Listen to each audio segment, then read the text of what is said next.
Good evening, good afternoon, good morning, wherever you are. Welcome to Facebook Live. It is the 12th of October, year 2022. Um, I just wanted to let y'all know I'm feeling under the weather, so I may not speak too much or hopefully my sound and voice keeps up. Wanted to get started today.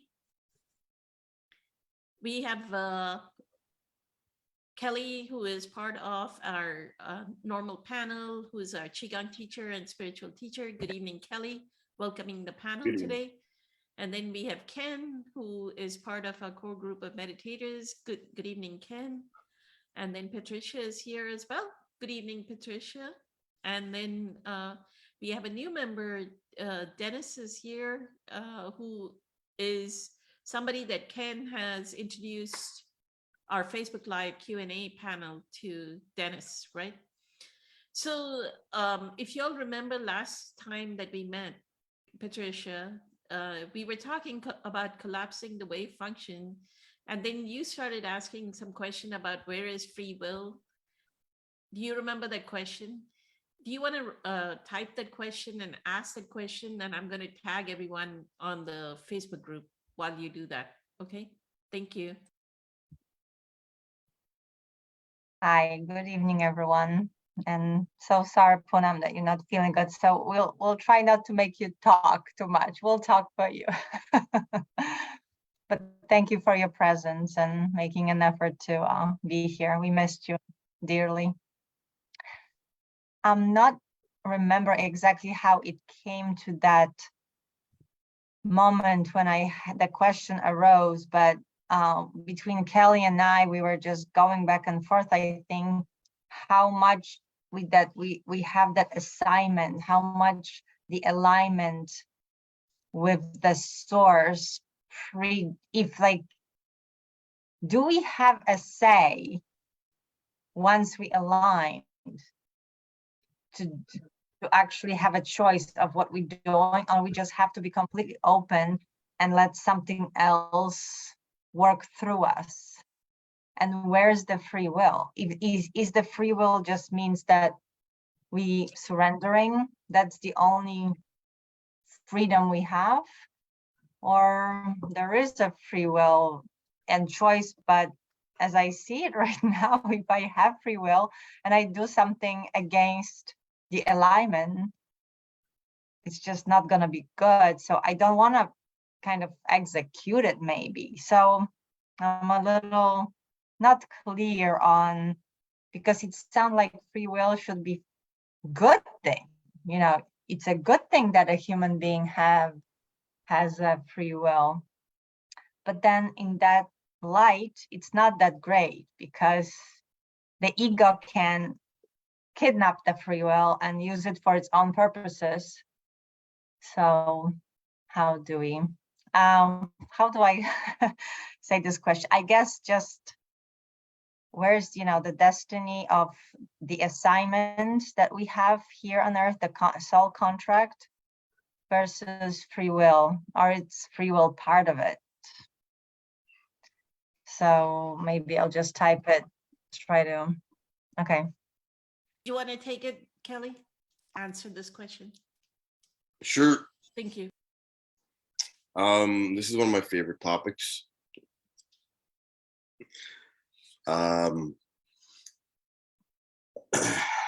It's both.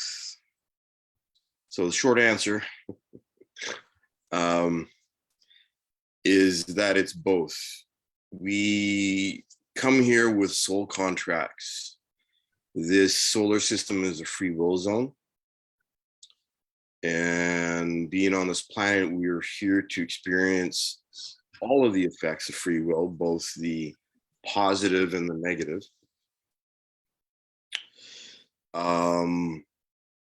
When you align with source, when you come into your heart and you align with yourself, when you become more aware of your soul contracts and reach a deeper level of awareness of personal connection, you realize that through surrendering, you're not really giving something up, but you're having to accept that there are deeper levels of reality that we cannot control, but we can participate in.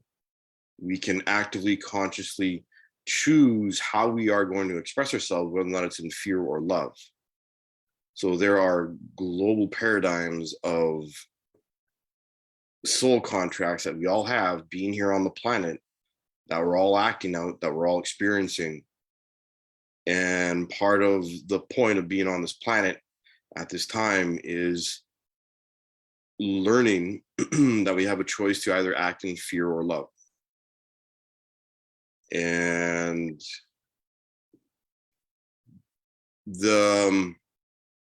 you have to understand that the whole concept of destiny and soul contract versus free will is a dualistic question. So it's based in duality, or the triggers of emotional states, emotional attachment, ego attachment to outcomes. So one of the things about the whole debate about destiny versus free will, it's basically an ego attachment / outcome debate.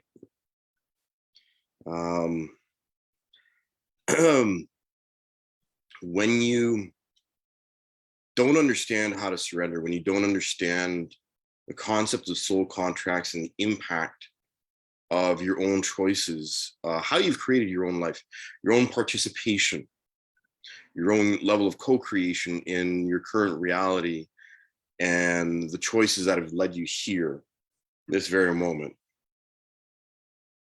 then it's hard to have a conversation, or it's hard to be open to understanding how the only specific action you can actually take in any given situation is either fear or love. The external expression of it is always different. And my experience has shown that when we understand how to hold space for ourselves, right? When we are of service to ourselves, when we are of service to our heart, we are of service to our higher selves, we are of service to our Christ consciousness, to our Christ selves, we are able to support an energy that is neutral. And this takes practice, which is why we have a lot of back and forth and a lot of intellectual analysis, and why we need to understand the ego and our shadow and how those aspects of our reality will hijack our reality to keep us looped into repeating the same patterns and the same expressions of fear. Because when you built up enough balance and the equilibrium is more of love alignment than there is a fear, and you have a fear response, your instincts, your alignment will pull you back into love and will cause a correction. So a lot of the debate about destiny and free will is about mental projection of control. And what happens when we hold ourselves present, when we're present with ourselves, emotionally responsible, and we're present with our heart, even if we have a fear response.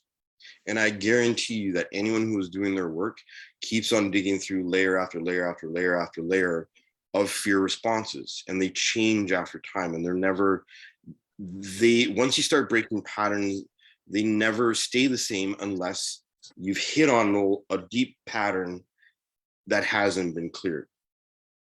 And the beautiful thing about being present and being in alignment with yourself and understanding the difference of feeling fear and love, and being able to actively participate and choose love, choose acceptance, and you surrender to the moment, then even if you have a fear response, that initial response gets triggered in you because it's something that you have, is a space that you haven't gotten to yet, or information that you haven't gotten to yet, you will pull yourself back into alignment. And And I used to look at destiny and free will as very sort of antagonistic or opposing things. And my experience has shown me that they are not at all. Our egos have just made them that. We've just been told that they are. And our free will is our ability to choose fear or love in any situation. And this goes back to what we were talking about. I think it was last time about precognition, about having dreams happen, where you dream them and, oh my God, they're coming true and blah, blah, blah. And my response was, yeah, but the person that you are, like the person, like being precognitive, the kid that I was when I had some of the dreams that are happening now, like I'm not that kid anymore. So I've changed dramatically. And that's where I'm going with this again, is that what you choose inside of yourself, in your heart, in your mind's eye, your response, your active participation in choosing how to respond to the situation in the moment is the determining factor, is what influences destiny, is what influences your free will to either continue and choose fear or love, to continue repeating the pattern, because that is free will. Because there's one of the things that I've realized and come to understand is that in every situation, there's always a moment. There's always a moment where you go, oh, wait a minute, I recognize this. I don't want to do this anymore. And then you still do it. There's always a moment where you are conscious, where you understand. And we like to fool ourselves that we're unconscious. But there is a moment, especially with patterns and old ones, where you recognize it. There's always a recognition. And how does grace fit into this? The grace of God, or the grace of the cosmic ocean, the grace of creation. Grace supports everything. Grace is a reflector, in my experience. And, here, the expression, here about with the grace of God, or here we go, here with the grace of God we go. Grace is an element of understanding, from what I understand and what I have experienced, in terms of understanding how you are choosing to align yourself with either fear or love, regardless of the soul contract that you have with a person. Love can always break soul contracts. Fear always repeats soul contracts. Fear always repeats patterns. Love is always the seeds of the new garden of whatever you want to build for yourself for real. That is based in your heart awareness, in being present with yourself. So when you understand how your ego hijacks you and you hit on a new pattern, it doesn't matter if it's a new pattern or a new experience, you can turn that understanding on and you can illuminate that pattern, that new pattern, because the feeling will always be the same. This is why being present with ourselves is so important, because anytime the ego or the shadow tries to hijack new information, it always uses the same tools. It's a broken record. So you can learn to feel the presence of your shadow and your ego manipulating you to repeat a pattern. So when you actively participate and stop yourself from reigniting or recommitting to an old pattern, and you step back into observation and step back into yourself, instead of being out in the old pattern, you have an opportunity to change your soul contract. You have an opportunity to change your free will participation in that soul contract. You have an opportunity to change whether or not you are consciously, actively choosing fear or love. So our destinies are written before we are born, yes, because these are the soul contracts that we write up for ourselves so that we seed our reality and our experience on this planet with the maximum potential for spiritual evolution. The question is whether or not we want to be or choose to be an active participant in the experiment of spiritual evolution, and whether or not we choose to be an active participant in understanding of how to be aware and how to use our awareness, and to step out of the karmic wheels of reality, which are basically our egoic patterns. How am I doing, Patricia?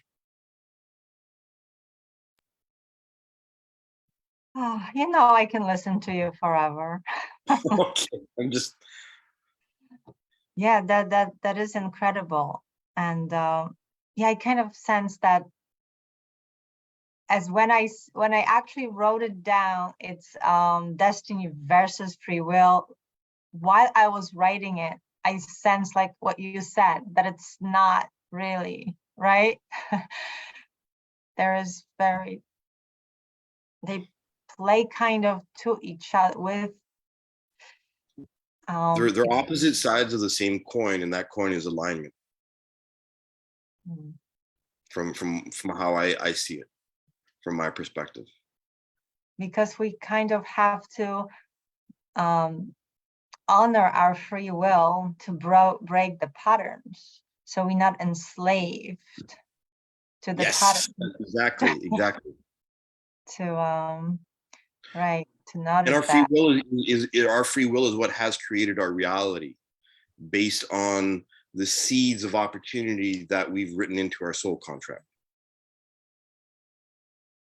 Right, and that co-creating of everything, it's part of it. Yep. And right, so it's a very important part. It's fascinating. Yeah, we could talk probably forever, but do you have Yeah. like a recent Yeah. example that you actually experienced that you were making, it was actually really obvious that you were using free will to align yourself, or to go back to alignment with your destiny, or maybe your soul's contract? What?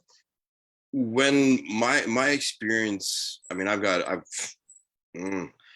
a lot of examples I could use. I'm like, where do I start here? How much time? Let's go get the popcorn, because yeah. Well, you're filling in the spot for Poonam. She can't talk, so you're talking now for her. Well, again, it goes back to being present with ourselves and pulling ourselves, consciously, actively pulling ourselves back into our heart space, not choosing anger, not choosing fear, not choosing judgment, not participating in fear-based expression. And I've done a lot of work in the political arena here where I live, in the environmental fields. Lots of big egos, lots of First Nation trauma, lots of generational trauma, and a lot of emotional landmines, minefields, some pretty awful experiences have happened up here in Canada, especially here in Manitoba.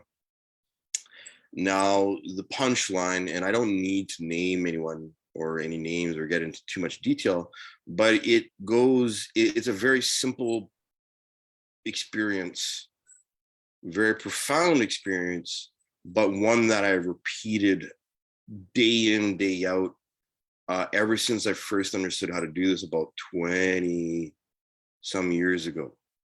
And this is not participating in verbal dialogue of a judgmental political nature, where I had someone who tried to recruit me into judging and being racist towards some First Nation elders that I was actually helping.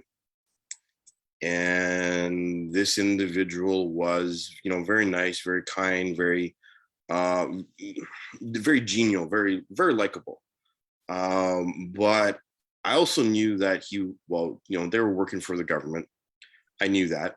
They were a consultant for a certain utility up here.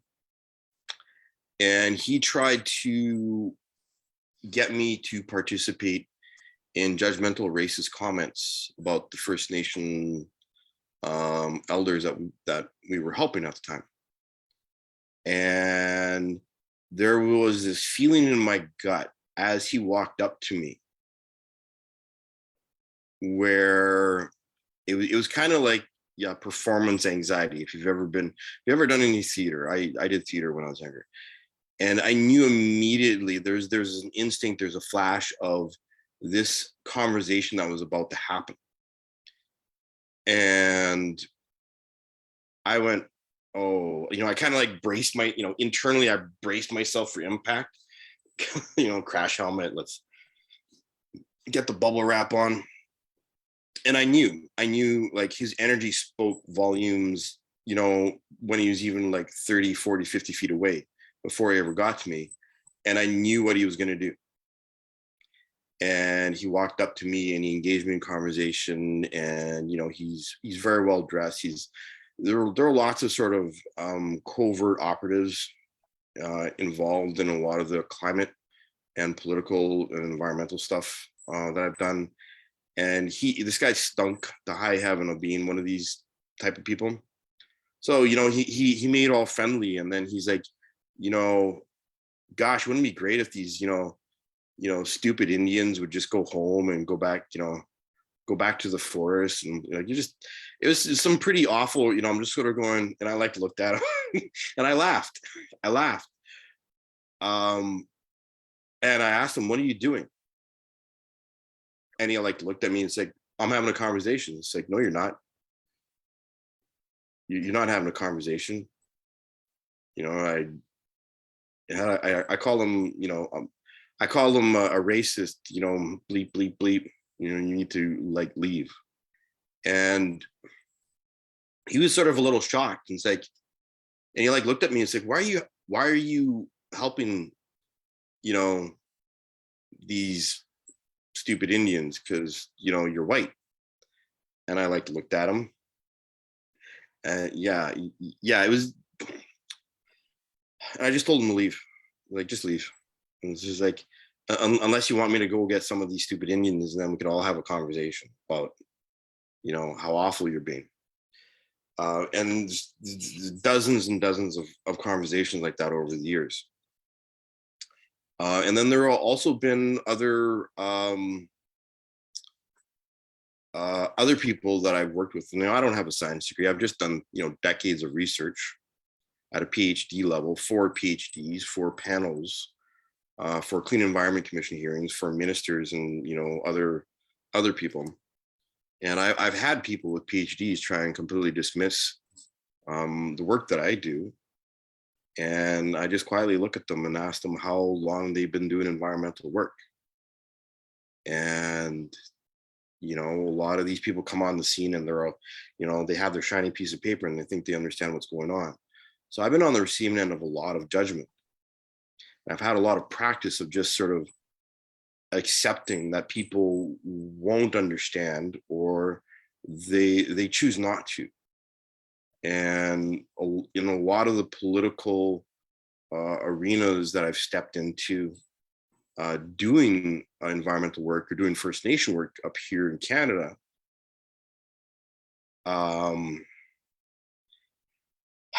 the amount of stuff that I've had to deal with on a personal tax and whatnot is, it's given me a thick skin, but it's also given me a lot of practice in the workplace to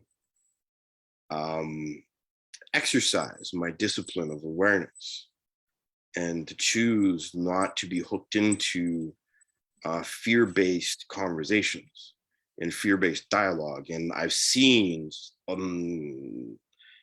so much of it. It's just, I could write a book on that alone.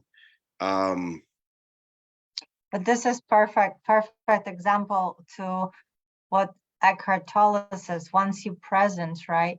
you can choose to, which is the free will, accept the situation, leave the Mhm. situation, or change the situation. What you're doing exactly was a perfect illustration.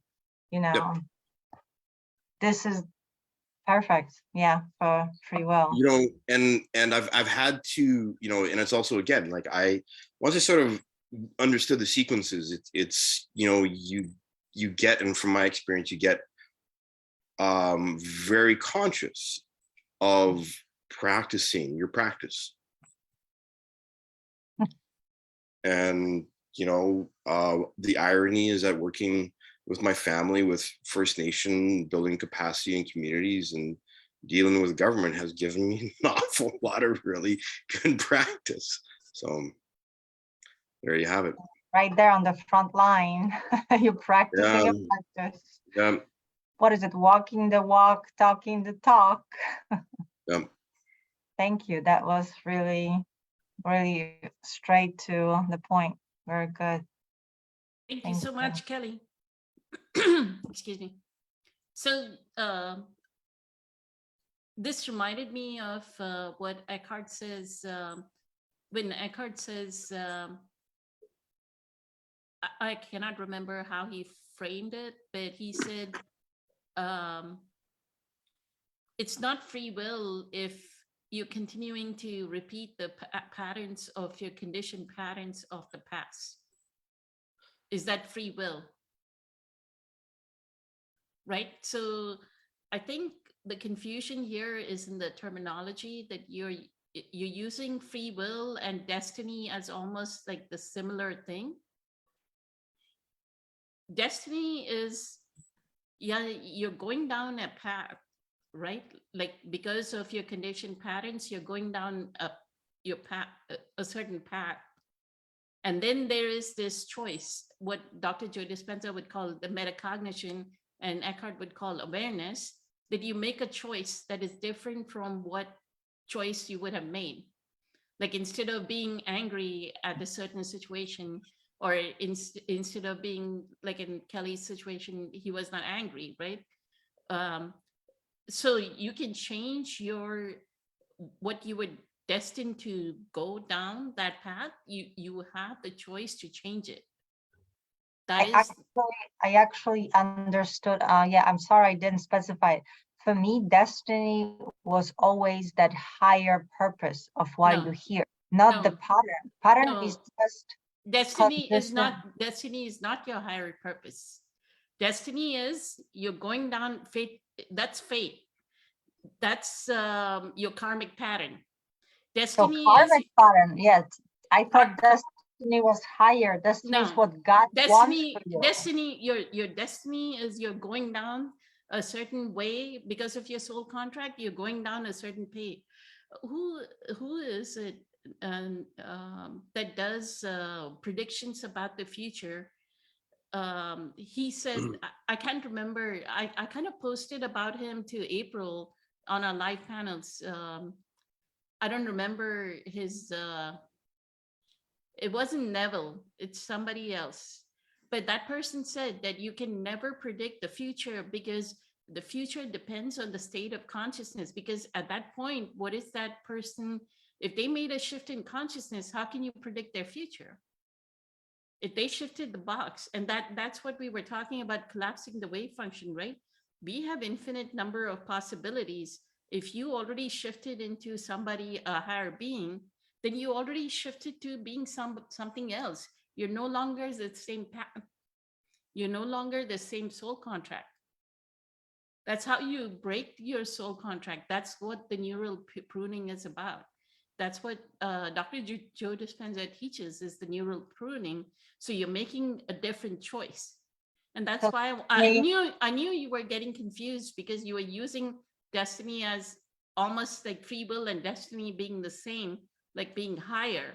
But destiny is not higher. Destiny is like you're going down the lower path. Destiny is like you're going down fatalistically what your path would have been. So destiny would be like Like unconscious programming that if I don't change it, that's gonna happen. yeah, if you don't change it, you'll be somebody that gets married, have kids, has maybe divorced, then that's like destiny going on, right? But then But now see, I have a choice that I'm going to do something different, that I'm not going to act out the patterns that I used to act out. That is how you become familiar with.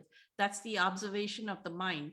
How is my mind co-creating my personal reality? How is my personality co-creating my personal reality? And then I'm going to change it. That is the free will. That's the metacog. That's the awareness. That's why Kelly's saying, in presence, in your alignment, and you can only make that choice when you are in awareness. You cannot, our ego cannot make that choice. so we Ego don't is- have destiny, right? If we free, we don't have destiny, or we choose our destiny. That's what free will is choosing. I think you're getting confused between free will and destiny. Know that destiny is something you were going down a path, right? You were going down a certain, your soul contract, because of your soul contract. Okay, we had two parents, one was unconscious, one was abusive, physically abusive, mentally abusive. Maybe there's some addiction, some tobacco addiction, some alcohol addiction in the family. Now I'm also becoming somebody who is physically abusive, mentally abusive, verbally abusive. I have some alcohol addiction, right? Then the next generation is also doing that. Where is free will? They're just acting out pattern after pattern, right? They're just acting out condition pattern after pattern, and they're living their destiny, right? Then how do you change that? How do you change that outcome? Is through Yeah. alignment with your inner beingness, is through being in presence, or through metacognition, through that awareness. Use your neocortex to actually make that change. That, okay, I'm not going to have that, I'm not ever going to touch an alcoholic drink because I know my parents were alcoholic, right? Right, so you basically, now what I'm hearing right now is that you are actually agreeing that a destiny and free will is two different things. It's like opposite. While with Kelly, we almost agreed to the point that they really work together. So now I'm confused. Well, if I could clarify, destiny and free will are the same sides of the two sides of the same. There we go. Come on, brain, we can do this. Destiny is a reflection of a person's free will choice to continue repeating patterns. And I agree with what Poonam was saying, is that generation after generation repeating the same patterns is their destiny if they are not exercising their free will to choose and to create something different for themselves. So destiny is pretty much the same thing as karma. You repeat and repeat and repeat and repeat until you break the pattern, until you break the wheel of karma, or the repetition of being unconscious. And everybody has free will. Everybody has a potential. This is what I was saying about the soul contract. Everyone seeds their expression of embodiment here with the maximum potential for spiritual evolution and to learn about their karma. And their free will is whether or not they choose to be aware of it or not. I think, Kelly, that what I think got me in wrong is two things. Silly to say, the Star Wars movie from very childhood, when I heard it's your destiny, it's your destiny. It's like you have to choose to make your destiny happen. And then Tony Robbins has this whole event, Date with Destiny. It's almost like, a bunch of people go to his island and then for a week they do certain exercise to actually get rid of their programming, get rid of the ego, to find out what their destiny is, which is their higher purpose. So I think it depends how people use the word destiny, right? But what he's saying is when he says date with destiny, he means that you can use your free will to change your destiny. You can Yep. change, you Yep. were going down one path and I'll change my destiny to something else. That's why he says date with destiny. Mm. I want to give Ken and Dennis a chance, and then we'll come back. I also have a question from Kimberly. Is that okay, Patricia? Yeah, Ken, yeah. You want to go ahead and say something, Ken? Thank you for waiting. Okay, my pleasure. No, it's a good question. And Kelly, you said so many things that was confirming so much that I'm understanding. And then it's amazing how it brings up things within myself as I've experienced different things. And after hearing you and hearing the panel so far is really, really confirming that free will is coming from my human experience, and realizing that I want to say generally the first half of my life was a mess.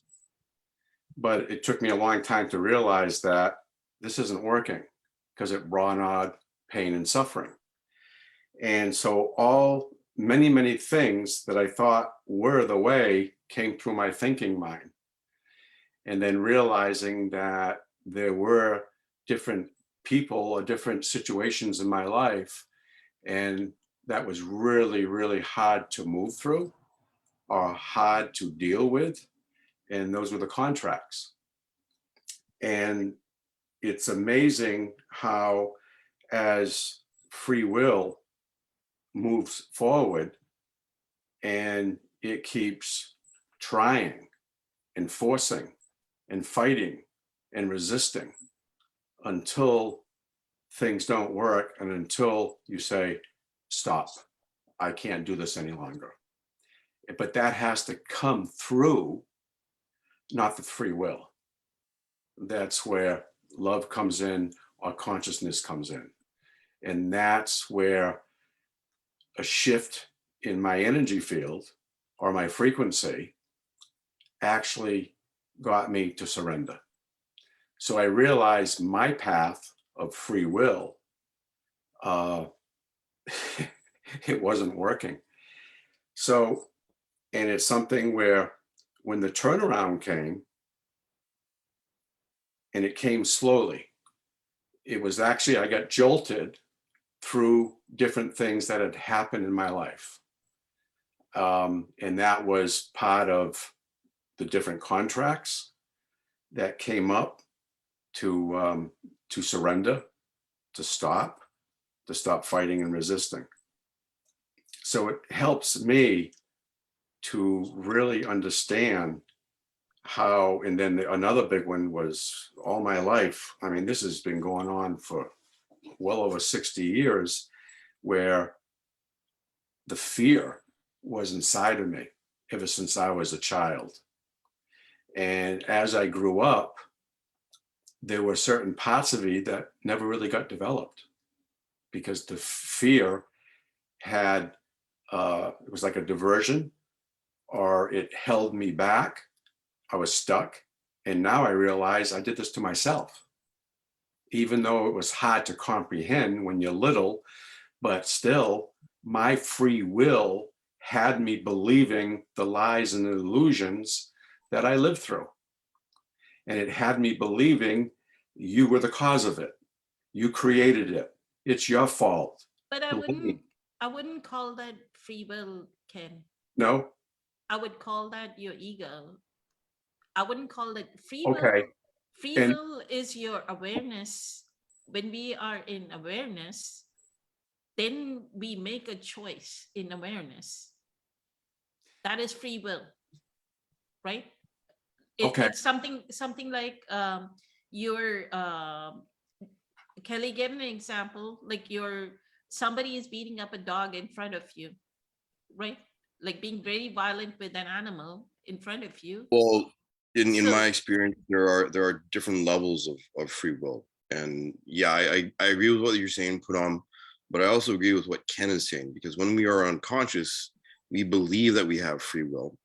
So we act out of that concept of limited understanding of having free will and believing that we're right when we're completely unconscious. But I And we wouldn't, haven't, I mean, in the spiritual context of what Eckhart is explaining, free Mhm. will, spiritually speaking, would not be what we unconsciously do. Like if we were unconsciously acting out a pattern, then we were unconscious. We were not using free will.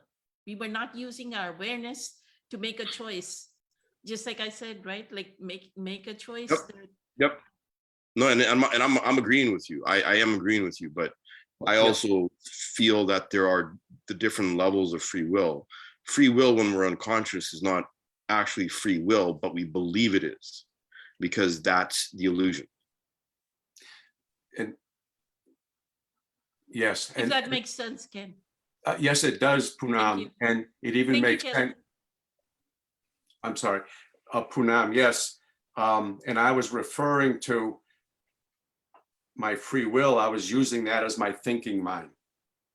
And then after just hearing what you were saying, I say, okay, so using free will is, the shift and whatnot. And I want to say that came later, where I realized that my thinking mind was thinking it was right. And I realized that it was an illusion. And it's amazing how many things, and then how I felt with all this. My body, how it was responding, my sensations, my thinking, my emotions. So I realized that I held in a toxic energy. And I was referring that to my free will, because to me, my free will was, I'm going to do it my way. I'm not going to listen to anybody else. And so I didn't even understand what ego was at that point. I started to learn a lot, as I furthered my understanding at a deeper level. And as I really committed myself to doing the work. And then all of a sudden, my language, I see where my language was twisted. I wasn't using proper understanding on how I was expressing or explaining myself. So, and then understanding that the contracts, some of my contracts didn't want me to learn. It was like it kept me down. And so I'm also referring that, where I'm saying where I was wrong is free will. It was like, so it's amazing now when I'm seeing, let's say, seeing the light, or I'm having a better understanding of free will, my choices, everything is different. And I can see where I was like doing everything backwards. And now being able to surrender and being able to be in that peaceful state, I'm blown away that how much information is being downloaded through my awareness, through my heart, through listening. And realizing that as soon as there's a shift in that, I can feel it in subtle little ways. And I'm now getting stronger by not having slips or going back into, I want to say, addictive behavior. I don't have relapses in my thinking. And that there would go back to old patterns. And I'm now realizing that I'm getting stronger. I'm able to stand up on my own 2 feet rather than always have this dependence on someone else. So I'm just amazed how all this starts to come together. And then even listening to other people, because if I'm in my fear, I wouldn't understand you. It's almost like my way of thinking is my way of thinking. And that's what I'm referring to also as free will. If I'm thinking an old pattern or a way think, that's the way I see it, then I still need a little more understanding to work through those inner knots or those inner beliefs that I'm still hanging on to. And that if I'm hanging on to things, I'm realizing a lot of that is ego. So anyway, so I want to thank you very, very much. And I just really, even this itself, me having a hard time, I'm amazed on how much I'm saying I'm okay.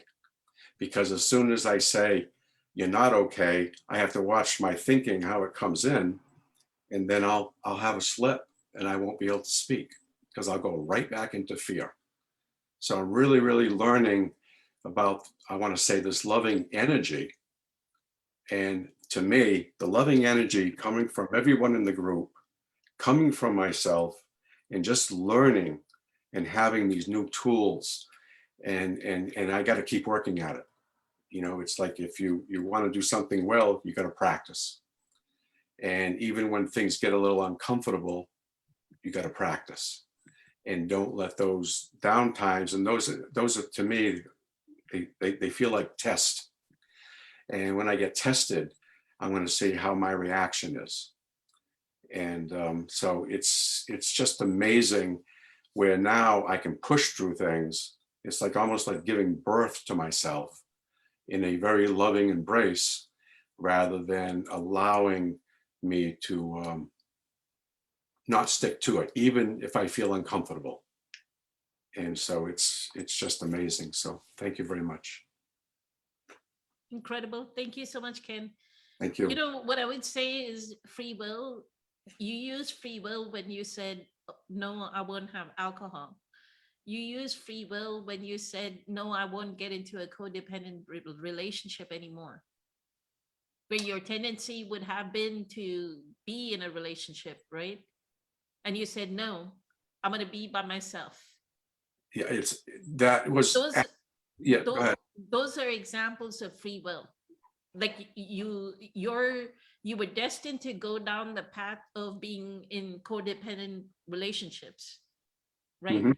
Yes. If you would have continued your pattern, you were destined to go down that pattern. And that's the example, Patricia, that he would have been with another relationship where y'all were fighting or whatever. Like she was asking, hey, why are you not responding to my text? Constant codependency, constant following up with you. Where are you? Why are you not here? Why are you at yoga class? Why are you in the fire walking class or whatever, right? Constantly codependent on you. Instead of that person existing in your life, you don't have them in your life, right? So you made a conscious choice. The other word for free will would be conscious choice making, that you make a conscious choice out of awareness that, yeah, I see my pattern and I'm not going to involve myself in that pattern anymore. Okay, thank you very much. And I'm going to really look and listen to Eckhart talk about free will, because I don't remember hearing things that you're saying. And this is probably the first time when I'm like, I'm a little confused too on that free will and what it meant and how it's being used. So thank you, Because Puna, for explaining that. free will is not like, oh, now I'm an adult and I can eat 2 dozen cookies for breakfast, right? That's a free will. Some people use that colloquially, that I can do things, whatever, I'm free to do what I need to do, right? Yes. Some people use free will in that sense. That's not what we are talking about. Okay. What we are saying is free will is to make a conscious choice in this moment, a compassionate choice in this moment, an empathetic choice in this moment, where I can be unconscious. Like if somebody's beating up a dog, I can let them keep beating up the dog, right? Yeah. But free will, I'll go intervene because I don't want the dog hurt. Okay. And I'm thinking of that as just surrendering to presence And I've never it's okay. Okay, and I gotta turn that around in my head because I'm still like, wow. So I do have this little thought that free will means something else. And so that there is, I do need to shift. I have like a shift of perception on that meaning and to rewire my thinking around that. So. And that's what we've Okay. been talking about in the past 2-3 years in the Facebook Live Q&A, right? That's the free will. Okay. That's that our thoughts co-create our reality. How we think and how we emotionally feel creates our state of being, and that is what is going to create our reality. So we can change it. We can change our reality, Oh, I'm seeing that right? a lot. Absolutely. And you've changed so much around yourself, right? Oh, By absolutely. making It's different amazing. choices. So Right. that's what is free will, and that's what Okay. changes your destiny, because that's what rewrites the soul contract. We cut the Cut bonds of the cords of the soul contract, Mm-hmm. and we write new soul contracts with new people. That's how we do it. Yes. Let me go to Dennis, since he's been waiting patiently for so long. Dennis, you have anything on this topic? Thank you. So I've been sitting here listening, and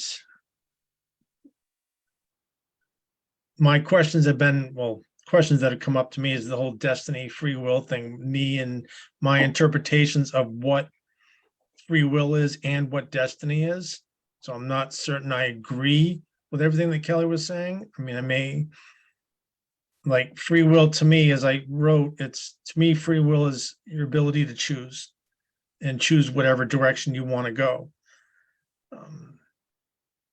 Destiny, I honestly don't know how I would describe what destiny is, other than it's definitely different than fate. And I think you described it well, and I can't repeat it at all at the moment. But the ability to choose with free will, and definitely choices I have made. If my destiny was,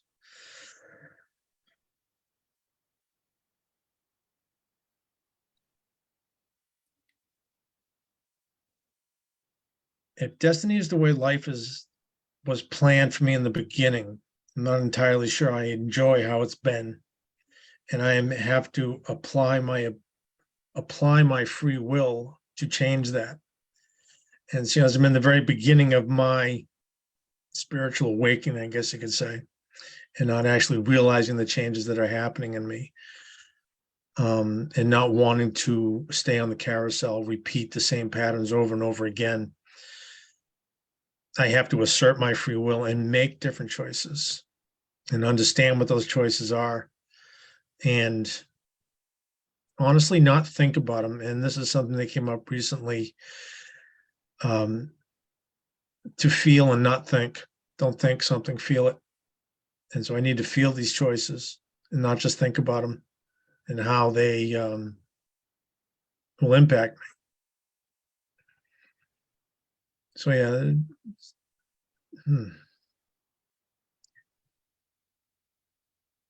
Truth is tough.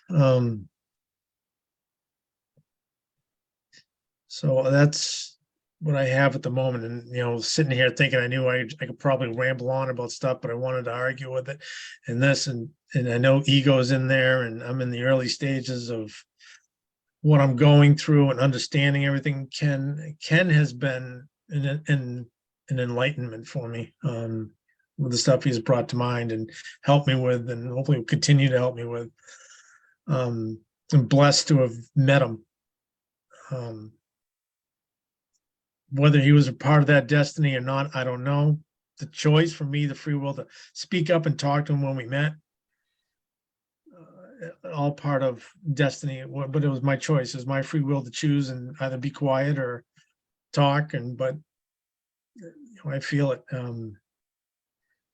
So I don't know if I'm off topic or what, but to me, free will is the choice. Destiny is, I'm not sure what destiny is, other than our life plan, but I have the ability to change it. And to coin a phrase from a favorite movie of mine, we have the ability to change our stars, and that is done by free will. Beautiful. And that's what I'm on track of doing, is in not knowing what it was until now, that using my free will to make the choices, to make different choices, to move myself forward in a direction where I'm not repeating the same old patterns, not repeating that, and also tackling the ego and understanding when that sly little bugger tries to sneak in, because he's a shifty little bugger.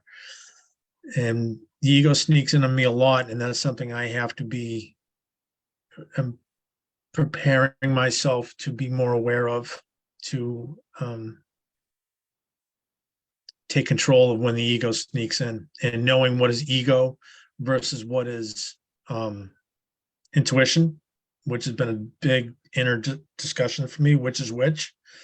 So my right now is for me to make the choices that improve myself, and then in turn help me to love myself, because that's definitely something I'm not right now. And I'm not in that space, and that's working to get myself out of it. So when with Beautiful self-realization. Amazing. Thank you so much, Dennis, for sharing your and yes, courage. Patricia, why don't we rewrite our stars? Absolutely. I'll go to Kelly back again, and then I'll go to Patricia. Kimberly asked this question, Kelly. Is the ego created to help a person learn about free will and surrender? And then I'll have Patricia wrap. Thank you.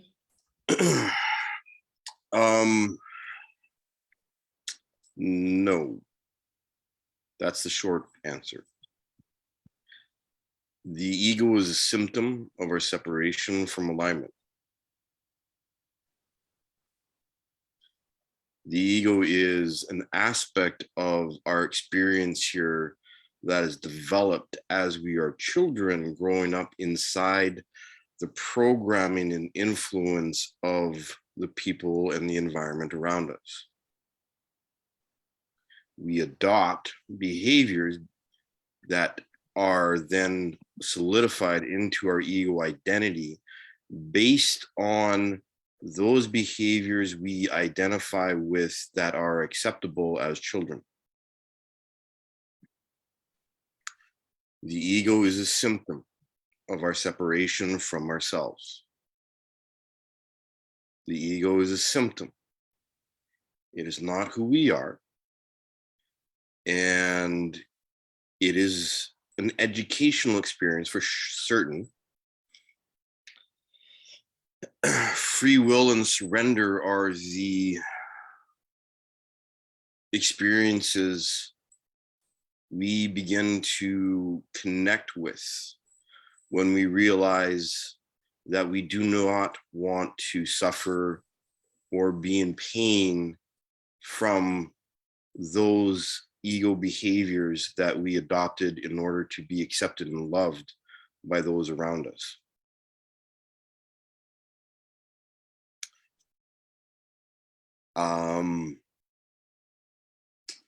But we also have two egos. We have the mind, we have the shadow ego, and we have the heart ego.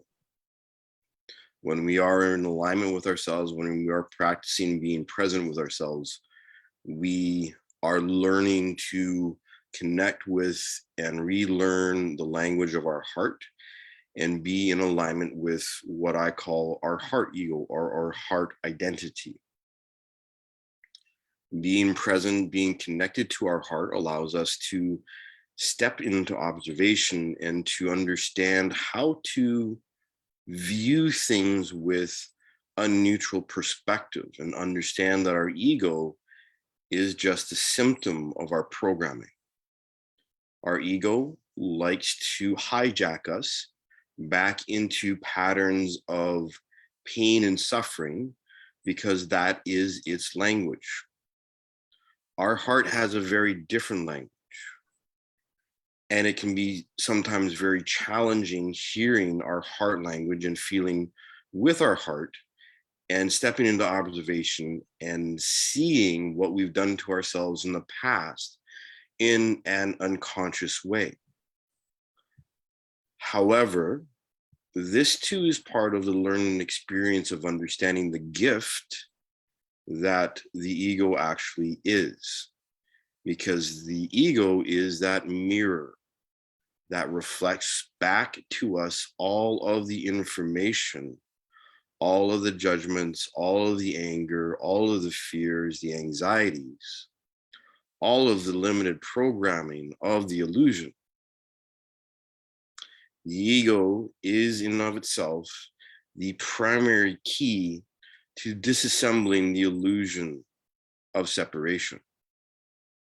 It is the primary way that we can acknowledge the gift that we have given ourselves by adopting ego and fear-based shadow behaviors that only promote and support fear, flight, fight, or freeze types of behaviors.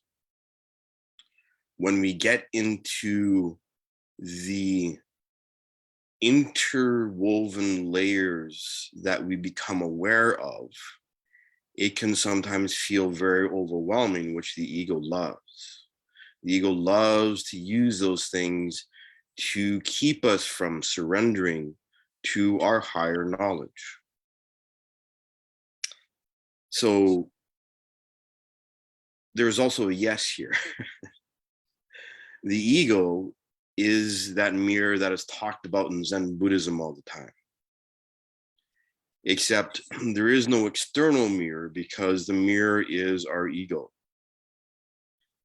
The reflection of reality has everything to do with how much power we give our ego. When we are being aware of ourselves and present with ourselves, we can take all of that power back and give it back to ourselves and integrate and heal our separation. And then the ego dissolves and it dies its own particular type of death. Every single time we choose to not give in to fear or judgment or anger, we cause the ego to die a little bit more. And we starve our shadow a little bit more. So yes, the ego is also about understanding free will and surrender, because the ego will keep you wanting to believe that your ability to have chocolate cake at 3 a.m. in the morning is a perfect example of free will. When in reality, that is the small free will reality.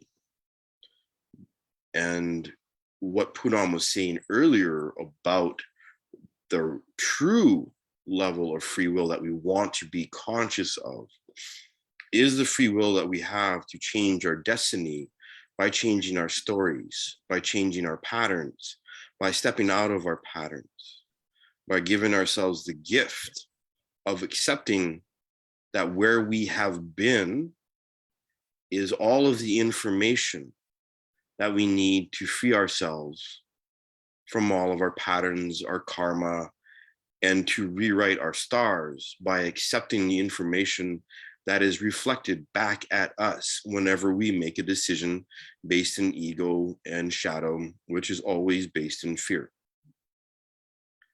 When we learn that that is a reality and we want something different for ourselves, then we understand that there's this option of surrendering and accepting what we have chosen in the past, and that you do not want to be that anymore. However, in doing so, we also have to grieve the past in order to let go and accept. Who we have been is not what we've wanted, not what is in our hearts, and is not who we truly are when we are actually exercising and actively participating with our free will of awareness, of actually consciously choosing what kind of awareness we want to act from, what kind of space we want to act from, whether or not that is the heart or the mind, whether or not we want to act out of just pure blind programming and ego, or whether or not we want to actually learn how to be present, how to step into observation and observe our ego and let all of that programming burn out. Then every song is different. Every moment becomes different. Every moment becomes unique. There no longer becomes the same repetitive patterns day in, day out. Even if you get up and go to a job 9 to 5, every single moment becomes different because you understand observation and are exercising your higher level of free will to actually surrender and to give yourself that gift of surrender and growth. You can surrender your attachments to all of your ego programming and become a completely different person.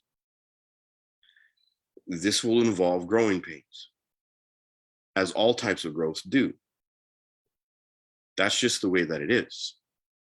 And this is also a gift too, because in these growing pains, we also learn how much stronger we really are. Because the thing about spiritual evolution is that you do not begin to become aware unless it was already in your heart, unless it was already predestined and part of your soul contract. And when you choose to take up that mantle for yourself and change your life and surrender to the fact that you have this option of free will to act from a higher place of loving kindness for yourself, you change your stars, you change your alignment, you build that space of alignment within yourself to such a strong degree that it becomes your primary space of operation. So there are two sides of the same coin.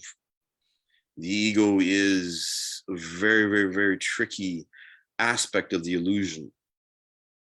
And we have whole sciences devoted to it. I used to study psychology in university, so I'm like, and that in and of itself, my experience of studying psychology, wanting to go into it professionally, also educated me about my own ego in terms of understanding how I wanted to help other people, except I had not yet helped myself.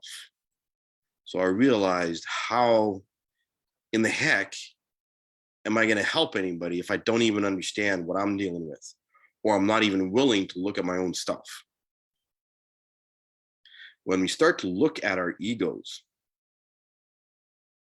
when we begin to help ourselves and surrender to the information that we feel in our bodies, even surrendering to being in observation of the movies that we play, that our ego likes to use to reinforce our patterning and our programming, is surrendering to those gifts of information that teach us about our ego's language, how it likes to use those broken records to keep us from surrendering, to keep us from understanding higher functions of our free will and our deeper capacity of who we actually are.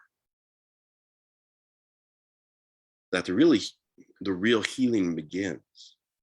And it takes time. It's a process. You know, I wish I had a magic wand where I could just be like, you know, zap my stuff and fast forward through all the stuff. But in healing and feeling all of the growing pains of when we heal, we learn how we are stronger than our programming. We learn how we are stronger than our ego, and how you can surrender to the learning. And that is one of the greatest gifts anyone can ever give themselves. So the ego gives us this opportunity to learn and to see the language that it uses to control us. But in doing so, again, when you begin to see, you can't unsee stuff. But that is also a gift. And that is, you know, where you have to grieve and you have to let go all over again in a completely different way, and being vulnerable with yourself to surrender to what you are really feeling so that you can integrate it and bring it in and dissolve and let go of and break that ego control the programming has over you. So it's a very long-winded way of saying yes and no, but there's a lot of information in the ego. The ego always plays its hand way too hard, all the time. That's one of the main ways that you know, because it'll come at you with judgment or anger or fear. That's been my experience. Thank you so Anyhow. much. Thank you so much, Kelly. Incredible. Patricia, before I go to you, the example I wanted to give you, since you asked for an example, is like I've talked about a lot. If I look back into my life of the past 20, 30 years, I've talked about having jealousy as a pattern, right? So at work, we are competitive. We are, every time, what would happen is in my jobs 20, 30 years back, I would see that somebody else in my team got more accolades than I did, and I would work almost as hard, right? And then that jealousy starts, right? Like, why did I, not so much as jealousy, it's more like, why did I not get the accolades? Or why did I not get the recognition? And then you move to another job, again, it happens. You move to another job. Until in 2012, I made the decision, because that's when I knew about Eckhart, right? I made the decision that no longer am I going to, I see this pattern in myself of jealousy, and competition is equivalent to jealousy, and that I'm going to start helping my, I don't really care whether the other person is going to get more accolades, or it doesn't matter, it's a team, right? So as I kept investing in my team and making them like, then what I started doing is doing more work for my team. Like I would do another person's job as well as my job. I would do another person's job as well as, like I would do 3 or 4 people's job as well as my job, helping to raise them up. And it so happened that the next job that I got, it was much more easier. So that's how you make that free will to do something different than what your pattern is. Your pattern is to feel jealousy, right? But then you make a conscious choice. No, I will no longer experience that emotion of jealousy, right? I'm going to experience this emotion of joy, of sharing, of collaborating, of being cooperative, right? Of loving kindness and compassion, and see where that goes. And right now I'm in a job that I love, right? Everybody's like works as a team, very sweet, right from my manager to everyone that works with me. But that was an investment made in year 2012, right? Free will. Changed the destiny. If I would have continued that pattern, then I would have had the same kind of people that would be caustic, or people would have been some kind of conflict, right? Yeah. Thank you. Thank you very much. Mm-hmm. Thank you. When Eckhart, when I started reading and listening to him, what really stuck with me and resonated with me so profoundly was that he said that there is no choice until you are present. Like, if you're not in the present moment, there is no choice. You just identify with stuff, things happen. It's like you have no choice. So I'm like, okay, so we as human beings want to have a control. So that free will is something, yeah, we want to be free, we want to live in a free country, we want to decide who we want to marry, because from all the generations before us, people were not making those choices. So now we have a lot of the freedoms, but are we really free still if we're not present? So that was a question that was really in me. And then there was examples that I knew from how people face death. 1 second, Patricia. I'll stop you right there so I can clarify. When you say when I'm present, what does that mean? Aware. Present moment awareness. That's what I mean. Like, What does it mean by being aware?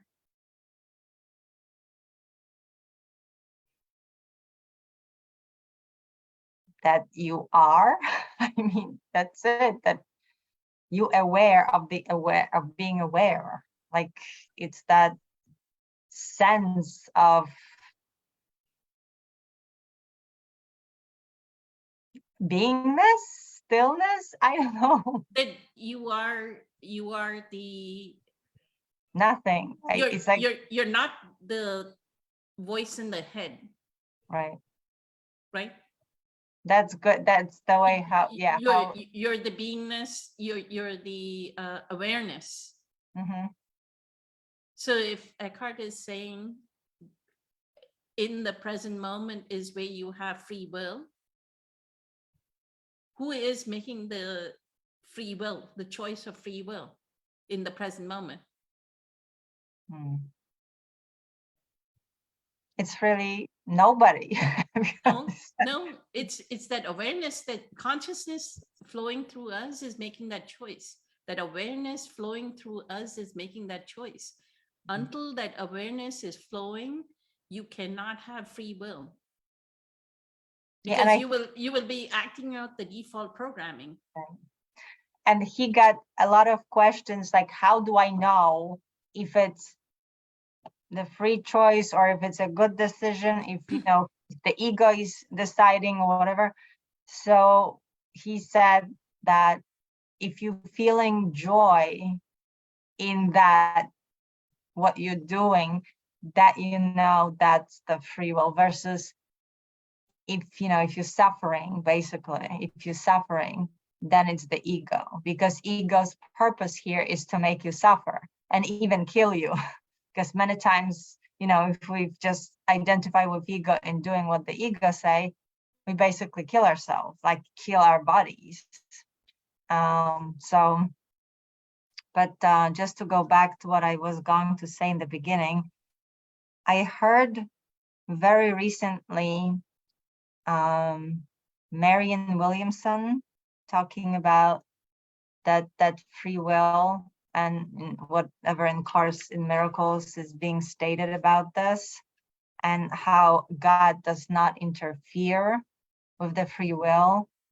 He leaves it up to humans, but she basically says that according to Course Miracle, until you make that conscious choice to really align with God's will or God's purpose for you here, the ego will be just making you suffer, because then ego is that sickness.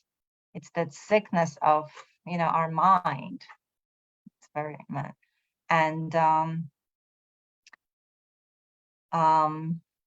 I guess I lost what I was going to say about the creator. Oh, I know. Thank you. Rupert Spira. So Eckhart has this whole entire chapters in his books divided to ego. Basically, he is just showing by talking about it how ego sneaks in, how ego acts on us, what ego does, blah blah. And then it's really because we can see it in our lives exactly how that works. So he uses that way to point at something. Now, when I listen to Rupert Spira, he said, to answer the question about ego, right? What's the ego purpose, blah, blah. He said, there's no ego. There never was ego. Ego is an illusion. So it can never die because it was never born. It's like ego does not exist. And I was like sitting, it's like, oh my God, that's completely. Or that there is really no fear, because underneath fear, there's always love. He takes it to a completely different level to open up the way we think of stuff. So I was practicing I actually do it every morning, talking about practice can. And in the beginning, it felt so unnatural. Right now, I love it. I'm actually really enjoying it. It's almost like taking kind of a shower of emptiness. I hold like imaginary bucket of empty above my head and I spill it on myself and let everything wash. And I just visualize myself, all the thoughts, emotions, ego identifications, even good or bad, it doesn't matter. All of it just in the morning to what Thich Nhat Hanh said with his like kind of mantra or meditation. May I live fresh, solid, and free.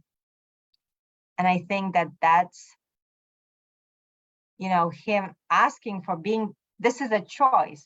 I want, this is my choice, may I, but I'm also asking for grace. That's why I ask of a grace, if the free will can be just human made, like if I can will it to be free, or there is some help from consciousness, because as a human being, we are limited. We only have that little spark of divinity. We also have our humanity. So we do live in that very fascinating combination of divinity and humanity. I can't say humanity. Humanity. Yes, thank you, humanity. That's my Polish thing. So it's so fascinating, but just listening to all your shares and also to all the spiritual teacher masters that have their own experience with how to put it in words and share with others something that cannot be really shareable, because each one of us has such a unique and authentic experience of what that free will means. And that's where, you know, words are only can take us so far. But I think I enjoy free will when free will takes me to the good place. But if I think I'm exercising a free will, but it's taking me not to the great place, Marianne Williamson says that the universe is self-organizing and self-correcting, right? According to the Course of Miracles. So even if I make a decision that takes me to the bad place, it's almost like universe right away has a way to correct me. There is something happening to bring me back to my awareness and to steer me back on the right path. So again, there is this element of grace. It's been my experience that I honestly cannot do that free will on my own somehow, I feel. So I don't know if that answers Kimberly's question, if the ego was created, because if the ego is an illusion, it wasn't really created. And it's definitely not helpful as I see it. It's actually want to, you know, destroy us and free will, if anything. And then you have to execute, and maybe as a adversity, maybe as a like a duality, that ego, what's opposite of ego. You know, like Kelly said, we choose love or fear. Ego definitely acts out of fear all the time. So but then, you know, April always said that love doesn't have an opposite.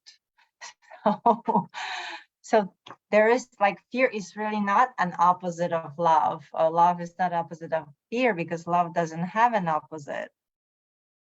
So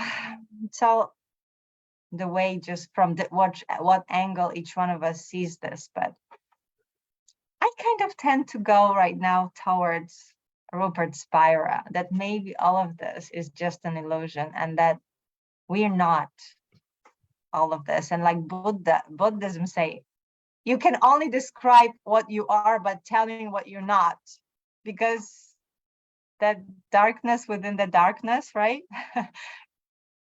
That it's beyond words. So, and we definitely not egos. We are not egos.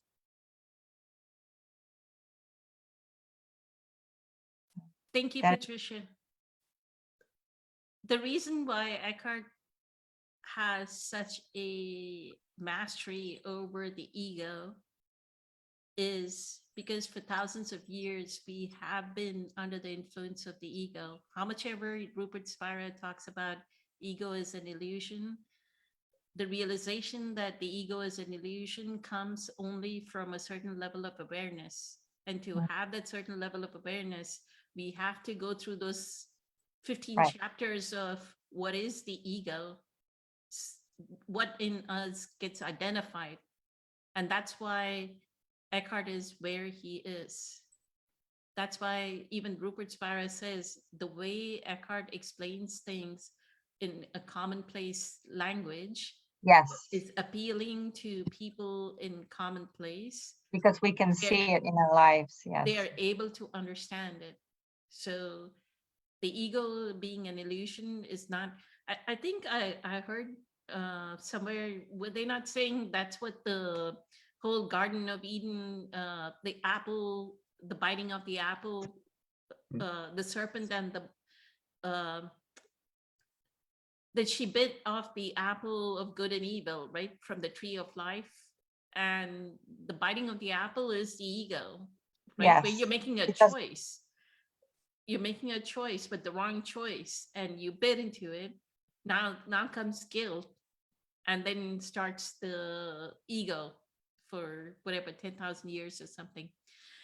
It's been an hour and a half, so it's been an incredibly amazing evening. We will meet again next week, and I know Scott has joined, Sri Lakshmi had joined us, so eternally grateful to all of you. It was a great conversation. Thank you, Dennis, for joining us. Thank you, Kelly, Ken, Thank you, Patricia. Poonam. Thank you, everyone. Much love to everyone. Many blessings. Have a Feel wonderful better. evening. I Many will. feelings for you. Thank See you next week. Bye. See you next week. Bye.